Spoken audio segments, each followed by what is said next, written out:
చలనశీలత కలిగినటువంటి నాయకుడు, నిగర్వి, విద్యావంతుడు, అనుభవశాలి, పట్టుదల కలిగినటువంటి నాయకుడు. జనసేన పార్టీలో 6 సంవత్సరాల కాలం నిస్వార్థంగా పనిచేసి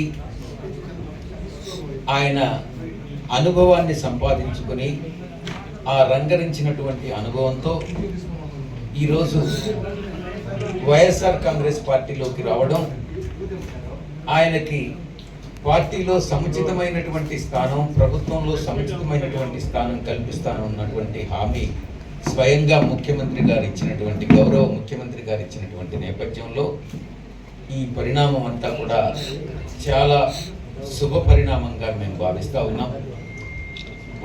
ఒక రాజకీయ పార్టీలో ఒక జిల్లా అధ్యక్షుడంటే 13 జిల్లాల్లో 13 మంది అధ్యక్షుల్లో ఒకరనంటే పార్టీలోనే ముఖ్యమైనటువంటి నాయకుల్లో 13 మందిలో ఒక నాయకుడు. అటువంటి వ్యక్తి ఒక రాజకీయ పార్టీని వదిలి మన పార్టీకి వచ్చారు అని అంటే ఆ పార్టీ ఎంత బలహీనమైంది, మన పార్టీ ఎంత బలపడింది అన్నటువంటిది చాలా స్పష్టంగా తెలుస్తూ ఉంది. ఆయన్ని పార్టీలో స్వాగతిస్తున్నాం. మేమందరం కూడా కలిసికట్టుగా తిరిగి జగన్మోహన్ రెడ్డి గారిని ముఖ్యమంత్రిని చేసుకోవాలి, మా పార్టీని అధికారంలోకి తెచ్చుకోవాలి, మా యొక్క లక్ష్యం 175కు 175 సాధించాలి, 25కు 25 సాధించాలన్న దిశలో మేము ప్రయాణిస్తామని ఈ సందర్భంగా తెలియజేసుకుంటా ఉన్నాను. మరొక 2 విషయాలు మీరు ఈ దృష్టికి తీసుకురావాలి. అనైతికమైనటువంటి రాజకీయాలు, అవినీతి రాజకీయాలు, ఈ రెండింటి గురించి ఒక్క 2 నిమిషాలు చెప్పి ముగిస్తారు. వేమిరెడ్డి ప్రభాకర్ రెడ్డి గారు 1000 కోట్లు ఖర్చు పెడతారట. పొంగూరు నారాయణ గారు 500 కోట్లు ఖర్చు పెడతారట. ఇక విదేశాల నుంచి వచ్చి ఇక్కడ పోటీ చేసేటటువంటి ఎన్ఆర్ఐలు తెలుగుదేశం పార్టీ మీద, మిగతా ధనవంతులు పెత్తందారులందరూ కూడా ఇక్కడ పోటీ చేస్తున్నటువంటి నేపథ్యంలో నెల్లూరు జిల్లా గతంలో ఎన్నడూ లేనటువంటి రాజకీయ పరిపక్వత చెందినటువంటి ఈ యొక్క జిల్లాలో ఈ యొక్క డబ్బుతో కూడినటువంటి రాజకీయాలను తీసుకొచ్చినటువంటి ఘనత ఈనాటి నెల్లూరు నాయకులకు, ఇంపోర్టెడ్ లీడర్స్కి, తెలుగుదేశం పార్టీ అధినాయకుడు చంద్రబాబు నాయుడికి దక్కుతుంది. ఇది ప్రజలందరూ కూడా గమనిస్తూ ఉన్నారు. ఇక రెండో విషయం,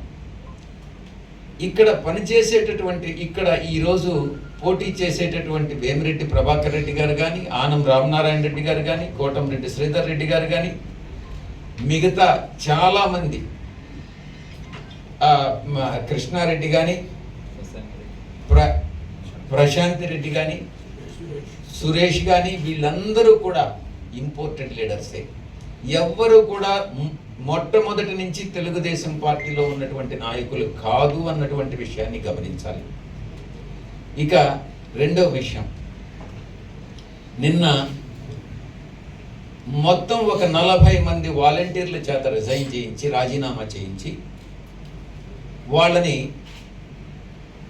తెలుగుదేశం పార్టీలో చేర్చుకొని, వాళ్ళకి మేము నారాయణ గ్రూప్ విద్యా సంస్థల్లో, అంటే విద్యను వ్యాపారంగా పరిగణించి చేసేటటువంటి, కోట్లు ఆర్జించి జలగల్లాగా తల్లిదండ్రులను పీడించేటటువంటి నారాయణ అనేటటువంటి వ్యక్తి స్థాపించినటువంటి ఈ యొక్క సంస్థల్లో ఉద్యోగం కల్పిస్తామని ఈ 40 మందికి ఆశ చూపించి తీసుకున్నటువంటి వాళ్ళు ఈరోజు మా పార్టీలో తిరిగి పునఃప్రవేశం చేయడం జరిగింది. అంటే నేను ఒక్కటే చెప్తా ఉన్నా, ఎవరికి ఎంత డబ్బు, ఎందుకనంటే వీళ్ళందరూ పెత్తందారులు, డబ్బున్నటువంటి వాళ్ళు, సూపర్ రిచ్ అయినటువంటి నాయకులు, ఎంత డబ్బు ఇచ్చినా తీసుకోండి, ఓటు మాత్రం వైఎస్ఆర్సీపీకి వేయండి అని ఈ సందర్భంగా నేను మనం చేసుకుంటా ఉన్నాను.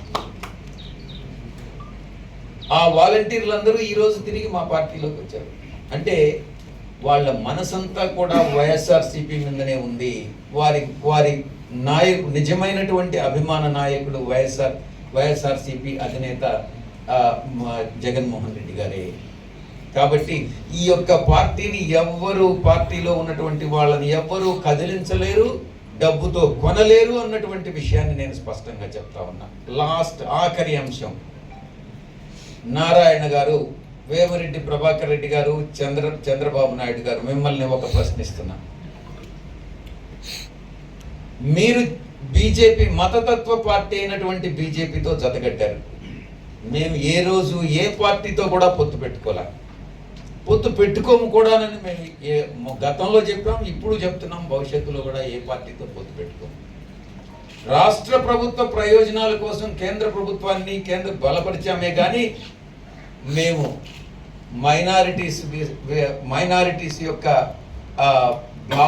మనోభావాలను దెబ్బతీసేటటువంటి ఏ దేంట్లో కూడా మేము సపోర్ట్ చేయలేము, భవిష్యత్తులో కూడా చేయము.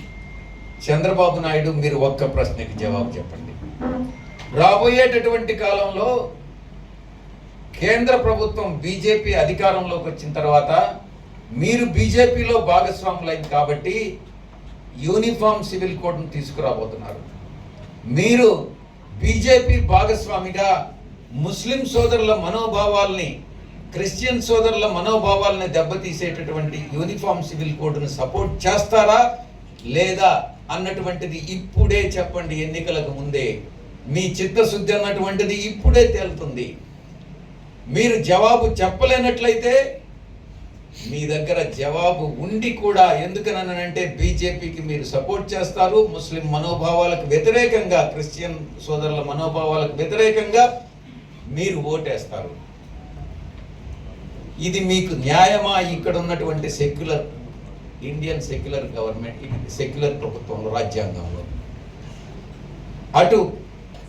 అటువంటి మనోభావాల్ని, మైనారిటీస్ మనోభావాలను దెబ్బతీసేటటువంటి పార్టీ తెలుగుదేశం పార్టీ, నాయకుడు చంద్రబాబు నాయుడుకి ముస్లిం క్రిస్టియన్ సోదరులు కానీ ఎవరైనా కూడా ఓటు వేస్తే ఆ ఓటు వాళ్ళ యొక్క మత విశ్వాసాలని వాళ్లే దెబ్బతీసుకున్నట్టు, వాళ్లే ద్రోహం చేసుకున్నట్టు, మతానికి ద్రోహం చేసుకున్నట్టు అవుతుంది అన్నటువంటి విషయాన్ని నేను నిర్ద్వంద్వంగా చెప్తా ఉన్నా. కాబట్టి అందరూ కూడా ప్రతి అంశాన్ని కూడా కూలంకషంగా చర్చించి, మా అధినాయకులు ఒక్కటే చెప్పారు, ఏ చట్టాన్ని తీసుకురావాలన్నా ఈ దేశంలో ఏకాభిప్రాయం అన్నటువంటిది అవసరం. ఎందుకనంటే విభిన్న మతాలు, విభిన్న కులాలు, విభిన్న సంస్కృతులు ఉన్నటువంటి ఈ దేశంలో మనం ఏకాభిప్రాయం అన్నటువంటిది ముఖ్యం. కాబట్టి ఏ చట్టంలోనైనా ఏకాభిప్రాయాన్ని తీసుకురండి అన్నటువంటి విషయం మా అధ్యక్షుల వారు చాలా స్పష్టంగా చెప్పడం జరిగింది. చంద్రబాబు నాయుడు రాబోయేటటువంటి 24 గంటల్లో దీనికి జవాబు చెప్పనట్లయితే ముస్లిం క్రిస్టియన్ సోదరుల మనోభావాలకు వ్యతిరేకంగా, వాళ్ళ ప్రయోజనాలకు వ్యతిరేకంగా పనిచేస్తున్నాడని అర్థం చేసుకోవాల్సి వస్తుందని ఈ సందర్భంగా స్పష్టంగా తెలియజేస్తూ నాకు ఇచ్చిన అవకాశానికి ధన్యవాదాలు తెలుపు. ఈరోజు నెల్లూరు జిల్లా జనసేన పార్టీ అధ్యక్షులుగా నిస్వార్థంగా 6 సంవత్సరాలు పనిచేసిన మనుక్రాంత్ రెడ్డి గారు మా పార్టీలోకి రావడం ఎంతో ఆనందం, సంతోషం, మా పార్టీకి మరింత బలాన్ని చేకూర్చిందని కూడా ఈ సందర్భంగా తెలియజేసుకుంటూ, మనుక్రాంత్ రెడ్డి గారి గురించి నాకు చిన్నప్పటి నుంచి కూడా బాగా తెలుసు. వారి తల్లిదండ్రులు ఇద్దరు కూడా జడ్జిలుగా పనిచేశారు. మంచి పెంపకంలో పెరిగిన వ్యక్తి. ఇతర దేశాల్లో ఉండి ఇక్కడికి వచ్చి ప్రజలకు సేవ చేయాలని వచ్చాడు. కానీ ఆయన చేసిన సేవలకు తగిన గుర్తింపు రాలేదనే బాధ అనేది ఆయనకు కూడా కాదు, మాకు కూడా ఉంది. ఆయన మా పార్టీలోకి రావడం మాకు మరింత బలాన్ని చేకూర్చింది. ఎందుకంటే ఒక పార్టీ జిల్లా అధ్యక్షులు రావడం అంటే అది చాలా గొప్ప విషయం. దాన్ని మేము మనస్ఫూర్తిగా ఆయన్ని పార్టీలోకి ఆహ్వానిస్తూ రాబోయే రోజుల్లో మా వంతు సహాయ సహకారాలు ఆయనకు అందించి ఆయనకు మంచి గుర్తింపు పార్టీలో తీసుకొస్తామని కూడా ఈ సందర్భంగా తెలియజేసుకుంటూ, ఈ పార్టీలో ఆయన ఉన్నత స్థానానికి చేరుకుంటారని కూడా నేను మనస్ఫూర్తిగా నమ్ముతూ సెలవు తీసుకుంటున్నాను. వైఎస్ఆర్సీపీ పార్టీలో చేరడం చాలా సంతోషించదగినటువంటి విషయం. దీన్ని మనస్ఫూర్తిగా పార్టీ అందరూ కూడా ఆహ్వానిస్తూ ఉన్నాం. ఆయనకు కానీ ఆయనతో పాటు వైఎస్ఆర్సీపీ పార్టీలో చేరినటువంటి ప్రతి ఒక్కరికి కూడా వైఎస్ఆర్సీపీలో సముచితమైనటువంటి స్థానం కానీ గౌరవం కానీ ఉంటుందని అందరికీ కూడా సవినయంగా తెలియజేస్తా ఉన్నాము. మనుక్రాంత్ రెడ్డి అందరికీ తెలిసిన వ్యక్తే. ఒక నిజాయితీగా నిస్వార్థంగా జనసేనలో పనిచేసినటువంటి మనుక్రాంత్ రెడ్డి ఈరోజు వైఎస్ఆర్సీపీ జగన్మోహన్ రెడ్డి గారి నాయకత్వం పట్ల ఆకర్షితులై రావడం అన్నది ఒక మంచి నిర్ణయం. అలానే మనం గడిచిన ఒక నెల రోజుల నుంచి కనుక చూస్తే విజయసాయిరెడ్డి గారు ఒక మంచి లీడర్. ఆయన నెల్లూరు జిల్లాకి ఎంపీ క్యాండిడేట్గా అనౌన్స్ అయినప్పటి నుంచి కూడా అనేక మంది వైఎస్ఆర్సీపీ పార్టీలో జాయిన్ కావడానికి ముందుకు వస్తూ ఉన్నారు. ఇక్కడ వైఎస్ఆర్సీపీ నుంచి కొంతమంది టీడీపీలోకి మధ్యకాలంలో వెళ్ళిన వాళ్ళు కూడా ఇటీవల కాలంలో మళ్ళా వాళ్ళందరూ వెనక్కి తిరిగి రావడం కానీ, అలానే జనసేన పార్టీ నుంచి కానీ టీడీపీలో ఉన్నటువంటి వాళ్ళు కూడా ఈరోజు వైఎస్ఆర్సీపీలోకి వస్తామని చెప్పి ముందుకు వస్తూ ఉన్నారు. చాలా సంతోషంగా అనిపిస్తూ ఉంది.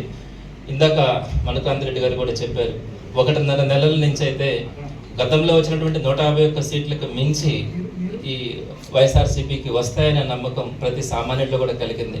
జగన్మోహన్ రెడ్డి గారు ఏదైతే చెప్తారో అదే చేశారు, చేసి చూపించారు. చంద్రబాబు నాయుడు గారు 14 సంవత్సరాలు ముఖ్యమంత్రిగా ఉన్నా కూడా ఏ రోజు కూడా నేను ఆ 14 సంవత్సరాల కాలంలో నేను పలానా మంచి పని చేశాను, దాన్ని మళ్ళా కంటిన్యూ చేస్తానని చెప్పే ధైర్యం లేక 5 సంవత్సరాల పాలనలో జగన్మోహన్ రెడ్డి గారు ఏవైతే కార్యక్రమాలు తీసుకున్నారో వాటిని నేను కూడా కొనసాగిస్తానని చెప్పే పరిస్థితిలో ఆయన ఒక సీనియర్ సీఎంగా చెప్పుకున్నటువంటి వ్యక్తి చెప్పడం అంటే ఎంత సిగ్గుచేటు అన్నది ఆలోచించుకోవాలి. ఇటీవల కాలంలోనే వాలంటరీ వ్యవస్థను కూడా ఒక సంఘ విద్రోహులుగా చిత్రీకరించినటువంటి వ్యక్తి ఈరోజు మళ్ళా వాలంటరీ వ్యవస్థ బాగుంటుంది అని చెప్పి ఈరోజు మాట్లాడతారు. అమ్మఒడి కానీ ఆసరా కానీ ఈ సంక్షేమ పథకాలన్నీ కూడా ప్రజలని సోమరిపోతులను చేస్తాయి, ఇవన్నీ కూడా చేయలేరు, చేస్తే మరో శ్రీలంక అవుతుందని చెప్పినటువంటి వ్యక్తి ఆ రోజు మనం 70,000 కోట్ల సంవత్సరానికి ఖర్చు పెడతా ఉంటే ఆ 70,000 కోట్ల వల్ల రాష్ట్రం ఇబ్బంది పడుతుందని చెప్పి ఈ రోజు నేను 1,20,000 కోట్ల సంవత్సరానికి ఖర్చు పెడతానని చెప్తారు.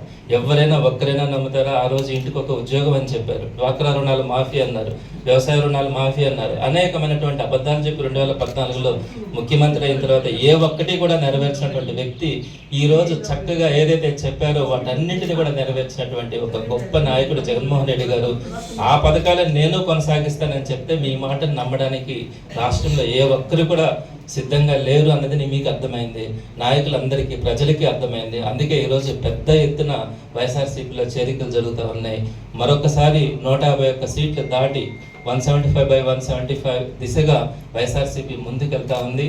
అందరినీ కూడా కలుపుకుంటాము. వచ్చేవారందరికీ కూడా విజ్ఞప్తి ఏంటంటే, మీరు మనం వచ్చేసాము మళ్ళీ తిరిగి వెళ్తే ఎలా ఉంటుందా అనే ఆలోచన లేకుండా అందరూ కూడా వైఎస్ఆర్సీపీలోకి వస్తే జగన్మోహన్ రెడ్డి గారి ఆధ్వర్యంలో ప్రజలకు మంచి చేస్తూ ఒక మంచి నాయకత్వంలో పనిచేస్తున్న మన వృత్తితో మనమంతా కూడా ఈ రాజకీయాల్లో మనం కొనసాగే ఒక సంతోషం ఉంటుందని సవినయంగా అందరికీ తెలియజేస్తూ మరొకసారి పార్టీలో చేరినటువంటి మనుక్రాంత్ రెడ్డి గారు కానీ వారితో పాటు చేరినటువంటి ప్రతి ఒక్కరిని కూడా మనస్ఫూర్తిగా ఆహ్వానిస్తూ వారికి మంచి స్థానం గౌరవం అన్నీ కూడా పార్టీలో ఉంటాయని తెలియజేస్తున్నాను. మీరు చూసి ఉండకపోవచ్చేమో, మీరు అప్డేటెడ్గా లేరు. నేను మిమ్మల్ని రిపోర్టర్స్ని అప్డేట్ చేయాల్సి వస్తుంది. చాలా బాధాకరమైనటువంటి విషయం. ఏదో ఆయనకి పురుగు తోలిసిందేమో, నీకే తెలియాలి.